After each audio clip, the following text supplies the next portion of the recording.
Didn't want to sign for Arsenal at the time. No, I didn't. I was at Watford. I loved it at Watford.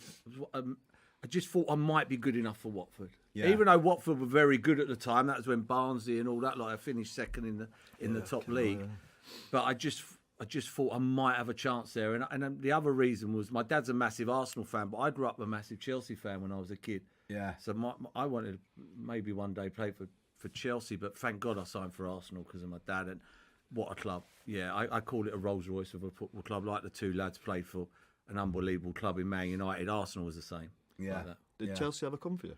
Yeah, no. The scout there used to say to my dad, "He's not good enough." Really? Yeah, I went there and he used to come and watch. He used to say, "No, he's not what we're looking for." Yeah. It does my Sweden sometimes when I see the worst. And I don't mean this horribly, but two of the worst players on the pitch are going to be your two centre halves.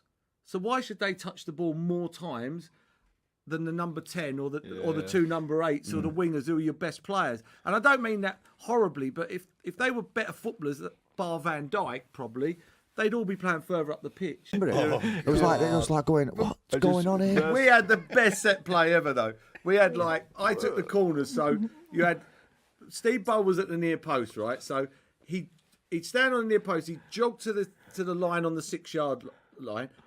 And as he touched that, he would run back, and I would just float it in, and he would run back and flick it on. Yeah. And then you'd have Tony Adams running through like Patrick Swayze in Ghost. You know what I mean? He'd just run through everybody. You don't see that anymore. My family wouldn't come up with me. My family wouldn't come up. So my wife said the kids are all happy at school. So every day by Friday, we wouldn't do it on a Saturday, but every day by Friday, we'd come back from training at 1:30.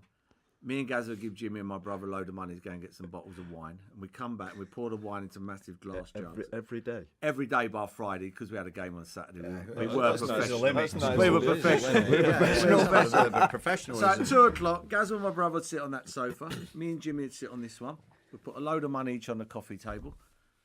So if I put 500 and Gazza put 500, if you won, we took the 500. But if my brother put 100 and Jimmy put 100, if one of them won, me and Gaz would take 400 quid back. Yeah.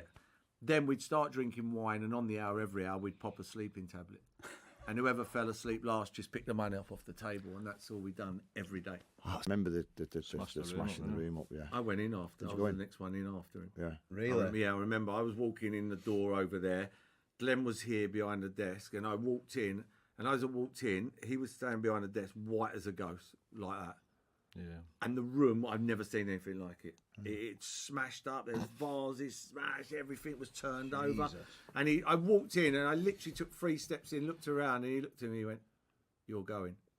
And then I just walked out. Yeah. He honestly smashed the place up like you could. We got on. Sorry, Paddy. We got on a plane. We got on a private plane to go home on that trip. I remember I was on the plane looking at him, and I wasn't too bothered about being let go, because I was never one that wanted to go away for 6 weeks and never get on the pitch. I was like, well, it is what it is. I'll go away, have a great holiday with my mates, and I'll have an holiday with the missus, and then I'm ready for the season. That was I was only young, so that was my mindset. Gazza got on the plane and he was just crying. And you've got one of your heroes growing up looking like he's got nobody. And I was talking to him, he was saying, "I've got no one to meet me at the airport." And it landed in Manchester. So he come back to my house because he was like one of the most famous people on the planet. He had no one to come and get him and take him wherever he wanted to go. So he actually stayed at my house with me for about 6, 7, 8 hours, and I'm thinking, I don't know what to do here. Anyway, long story short, he got on the phone,